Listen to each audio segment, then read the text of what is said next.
गंगा जन्म की कथा। नमस्कार दोस्तों, स्वागत है आपका हमारे चैनल पर। आज हम सुनेंगे गंगा जी की कथा, जो बहुत रोचक कथा है। तो चलिए प्रारंभ करते हैं। ऋषि विश्वामित्र ने इस प्रकार कथा सुनाना आरंभ किया। पर्वतराज हिमालय की अत्यंत रूपवती, लावण्यमयी एवं सर्वगुण संपन्न दो कन्याएं थीं। सुमेरु पर्वत की पुत्री मैना इन कन्याओं की माता थी। हिमालय की बड़ी पुत्री का नाम गंगा तथा छोटी पुत्री का नाम उमा था। गंगा अत्यंत प्रभावशाली और असाधारण देवी गुणों से संपन्न थी। वह किसी बंधन को स्वीकार न कर मनमाने मार्गों का अनुसरण करती थी। उसकी इस असाधारण प्रतिभा से प्रभावित होकर देवता लोग विश्व के कल्याण की दृष्टि से उसे हिमालय से मांग कर ले गए। पर्वतराज की दूसरी कन्या उमा बड़ी तपस्विनी थी। उसने कठोर एवं असाधारण तपस्या करके महादेव जी को वर के रूप में प्राप्त किया। विश्वामित्र के इतना कहने पर श्री राम ने कहा, हे भगवान, जब गंगा को देवता लोग सुरलोक ले गए तो वह पृथ्वी पर कैसे अवतरित हुई, और गंगा को त्रिपगथगा क्यों कहते हैं? इस पर ऋषि विश्वामित्र ने बताया, महादेव जी का विवाह तो उमा के साथ हो गया था, किंतु 100 वर्ष तक भी उनके किसी संतान की उत्पत्ति नहीं हुई। एक बार महादेव जी के मन में संतान उत्पन्न करने का विचार आया। जब उनके इस विचार की सूचना ब्रह्मा जी सहित देवताओं को मिली तो वे विचार करने लगे कि शिव जी के संतान के तेज को कौन संभाल सकेगा। उन्होंने अपनी इस शंका को शिव जी के सम्मुख प्रस्तुत किया। उनके कहने पर अग्नि ने यह भार ग्रहण किया और परिणाम स्वरूप अग्नि के समान महान तेजस्वी स्वामी कार्तिकेय का जन्म हुआ। देवताओं को इस षड्यंत्र से उमा के संतान होने में बाधा पड़ी तो उन्होंने क्रुद्ध होकर देवताओं को एक श्राप दे दिया कि भविष्य में वे कभी पिता नहीं बन सकेंगे। इस बीच सूर्यलोक में विचरण करती हुई गंगा से उमा की भेंट हुई। गंगा ने उमा को कहा कि मुझे सूर्यलोक में विचरण करते हुए बहुत दिन हो गए हैं। मेरी इच्छा है कि मैं अपनी मातृभूमि पृथ्वी पर विचरण करूं। उमा ने गंगा को आश्वासन दिया कि वे इसके लिए कोई प्रबंध करने का प्रयत्न करेंगी। वत्स राम, तुम्हारी ही अयोध्यापुरी में सगर नाम के एक राजा थे। उनके कोई पुत्र नहीं थे। सगर की पटरानी केशिनी विदर्भ प्रांत के राजा की पुत्री थी। केशिनी सुंदर, धर्मात्मा और सत्यपरायण थी। सागर की दूसरी रानी का नाम सुमति था, जो राजा अरिस्टोनोमी की कन्या थी। दोनों रानियों को लेकर महाराज सगर हिमालय के भृगुप्रश्वर्ण नामक प्रांत में जाकर पुत्र प्राप्ति के लिए तपस्या करने लगे। उनकी तपस्या से प्रसन्न होकर महर्षि भृगु ने उन्हें वर दिया कि तुम्हें बहुत से पुत्रों की प्राप्ति होगी।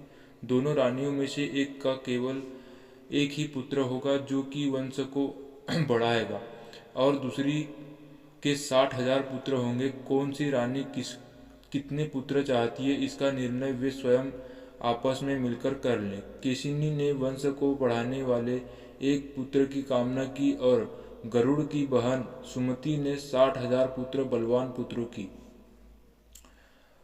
उचित समय पर रानी केशिनी ने असमंजस नामक पुत्र को जन्म दिया। रानी सुमति के गर्भ से एक तुम्बा निकला, जिसे फोड़ने पर छोटे छोटे 60,000 पुत्र निकले।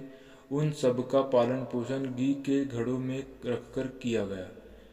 कालचक्र बीतता गया और सभी राजकुमार युवा हो गए। सगर का ज्येष्ठ पुत्र असमंजस बड़ा दुराचारी था और उसे नगर के बालकों को सरयू नदी में फेंक कर उन्हें डूबते हुए देखने में बड़ा आनंद आता था। इस दुराचारी पुत्र से दुखी होकर सगर ने उसे अपने राज्य से निर्वासित कर दिया। असमंजस के अंशुमन नाम का पुत्र था। अंशुमन अत्यंत सदाचारी और पराक्रमी था। एक दिन राजा सगर के मन में अश्वमेध यज्ञ करवाने का विचार आया। शीघ्र ही उन्होंने अपने इस विचार को कार्यरूप में परिणित कर दिया। राम ने ऋषि विश्वामित्र से कहा, गुरुदेव, मेरी रुचि अपने पूर्वज सगर की यज्ञ गाथा को विस्तार पूर्वक सुनने में है, अतः कृपा करके इस वृतांत को पूरा पूरा सुनाने। राम के इस तरह कहने पर ऋषि विश्वामित्र प्रसन्न होकर कहने लगे, राजा सगर ने हिमालय एवं विंध्याचल के बीच की हरी भरी भूमि पर एक विशाल यज्ञ मंडप का निर्माण करवाया। फिर अश्वमेघ यज्ञ के लिए श्यामकर्ण घोड़ा छोड़कर उसकी रक्षा के लिए पराक्रमी अंशुमान को सेना के साथ उसके पीछे पीछे भेज दिया। यज्ञ की संभावित सफलता के परिणाम की आशंका से भयभीत होकर इंद्र ने एक राक्षस का रूप धारण करके उस घोड़े को चुरा लिया। घोड़े की चोरी की सूचना पाकर सगर ने अपने 60,000 पुत्रों को आदेश दिया कि घोड़ा चुराने वाले को पकड़कर या मारकर घोड़ा वापस लाओ। पूरी पृथ्वी में खोजने पर भी जब घोड़ा नहीं मिला तो इस आशंका से कि किसी ने घोड़े को तहखाने में न छुपा रखा हो, सगर के पुत्रों ने संपूर्ण पृथ्वी को खोदना आरंभ कर दिया। उनके इस कार्य से असंख्य भूमितल निवासी प्राणी मारे गए। खोदते वे पाताल तक जा पहुँचे। उनके इस नृशंस कृत्य की देवताओं ने ब्रह्मा जी से शिकायत की तो ब्रह्मा जी ने कहा कि ये राजकुमार क्रोध एवं मद में अंधे होकर ऐसा कर रहे हैं। पृथ्वी की रक्षा कर दायित्व कपिल पर है, इसलिए वे इस विषय में कुछ न कुछ अवश्य करेंगे।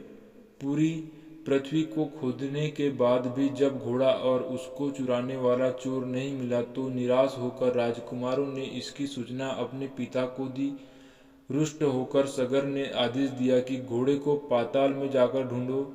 पाताल में घोड़ा को खोजते खोजते वे सनातन वासुदेव कपिल के आश्रम में पहुंच गए। उन्होंने देखा कि कपिल देव आंखें बंद किए बैठे हैं और उन्हीं के पास यज्ञ का वह घोड़ा बंधा हुआ है। उन्होंने कपिल मुनि को घोड़े का चोर समझकर उनके लिए अनेक दुर्वचन कहे और उन्हें मारने के लिए दौड़े। सगर के इन कुकृत्यों से कपिल मुनि की समाधि भंग हो गई। उन्होंने क्रुद्ध होकर सगर के उन सभी पुत्रों को भस्म कर दिया। जब महाराज सगर को बहुत दिनों तक अपने पुत्रों की सूचना नहीं मिली तो उन्होंने अपने तेजस्वी पौत्र आयुष्मान को अपने पुत्रों की तथा घोड़ों का पता लगाने के लिए आदेश दिया। वीर आयुष्मान सशस्त्रों से सुसज्जित होकर उसी मार्ग से पाताल की ओर चल पड़ा जिसे उसके चाचाओं ने बनाया था। मार्ग में जो भी पूजनीय ऋषि मुनि मिले तो उनका यथोचित सम्मान करके अपने लक्ष्य के विषय में पूछता हुआ उस स्थान तक पहुंच गया जहां पर उसके चाचाओं के भस्मीभूत शरीरों की राख पड़ी थी और पास ही यज्ञ का घोड़ा चर रहा था।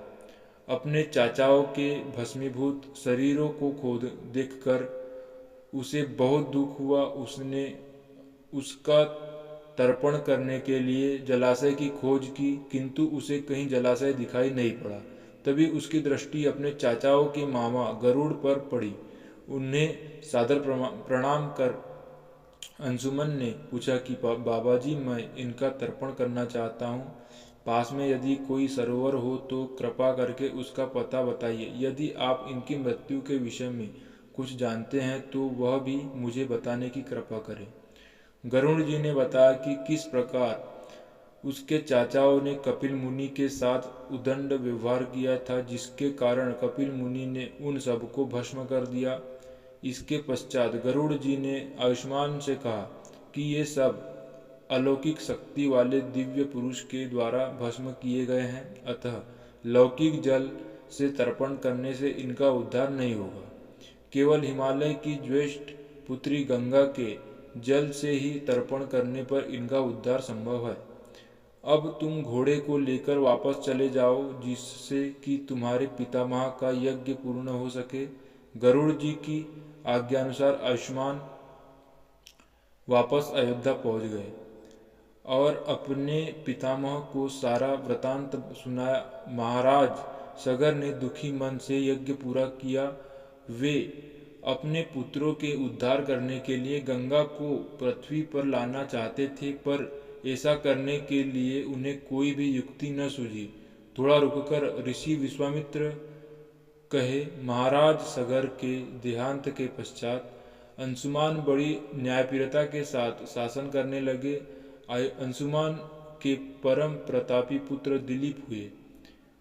दिलीप के वयस्क हो जाने पर अंशुमान दिलीप को राज्य का भार सौंपकर हिमालय की कंदराओं में जाकर गंगा को प्रसन्न करने के लिए तपस्या करने लगे, किंतु उन्हें सफलता नहीं प्राप्त हो सकी और उनका स्वर्गवास हो गया। इधर जब राजा दिलीप का धर्मनिष्ठ पुत्र भगीरथ बड़ा हुआ तो उसे राज्य का भार सौंपकर दिलीप भी गंगा को पृथ्वी पर लाने के लिए तपस्या करने लगे, पर उन्हें भी मनवांछित फल नहीं मिला। भगीरथ बड़े प्रजावत्सल नरेश थे, किंतु उनकी कोई संतान नहीं हुई।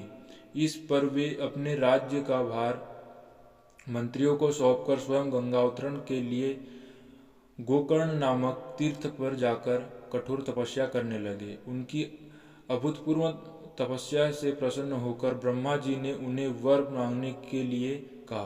भगीरथ ने ब्रह्मा जी से कहा कि हे प्रभु, यदि आप मुझ पर प्रसन्न हैं तो मुझे यह वर दीजिए कि सगर के पुत्रों को मेरे प्रयत्नों से गंगा का जल प्राप्त हो, जिससे कि उनका उद्धार हो सके। इसके अतिरिक्त मुझे संतान प्राप्ति का भी वर दीजिए, ताकि इक्ष्वाकु वंश नष्ट न हो। ब्रह्मा जी ने कहा कि संतान का तेरा मनोरथ शीघ्र ही पूर्ण होगा, किंतु तुम्हारे मांगे गए प्रथम वरदान को देने में कठिनाई यह है कि जब गंगा जी वेग के साथ पृथ्वी पर अवतरित होगी तो उनके वेग पृथ्वी संभाल न सकेगी। उनके वेग को संभालने की क्षमता केवल महादेव जी में ही है। इसके लिए तुम्हें महादेव जी को प्रसन्न करना होगा। इतना कहकर ब्रह्मा जी अपने लोक को चले गए। भगीरथ ने साहस नहीं छोड़ा। वे 1 वर्ष तक पैर के अंगूठे के सहारे खड़े होकर महादेव जी की तपस्या करते रहे। केवल वायु के अतिरिक्त उन्होंने किसी अन्य वस्तु का भक्षण नहीं किया। अंत में इस महान भक्ति से प्रसन्न होकर महादेव जी ने भगीरथ को दर्शन देकर कहा कि हे भक्त श्रेष्ठ, हम तेरी मनोकामना पूरी करने के लिए गंगा जी को अपने मस्तक पर धारण करेंगे।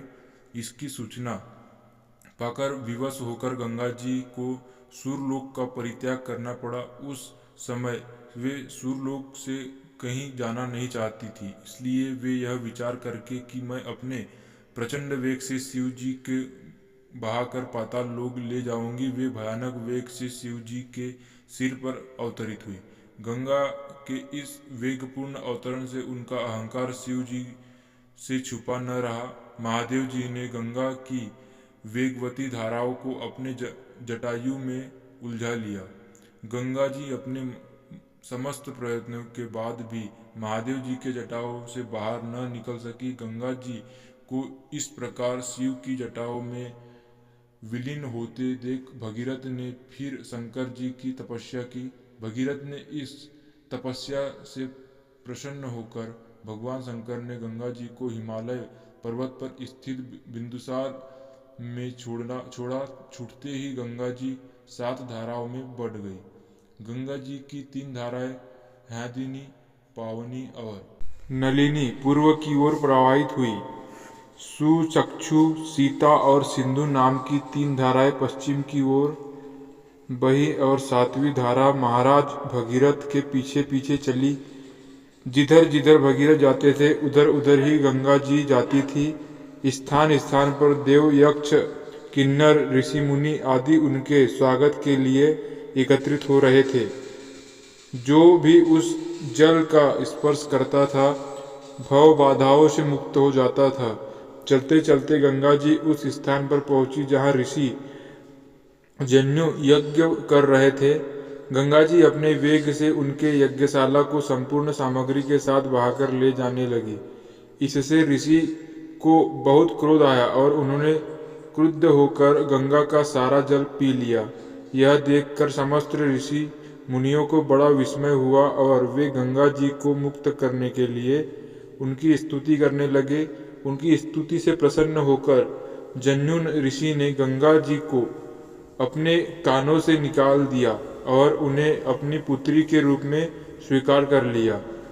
तब से गंगा जानवी कहलाने लगी। इसके पश्चात वे भगीरथ के पीछे चलते चलते समुद्र तक पहुंच गई और वहां से सागर के पुत्रों का उद्धार करने के लिए रसातल में चली गई।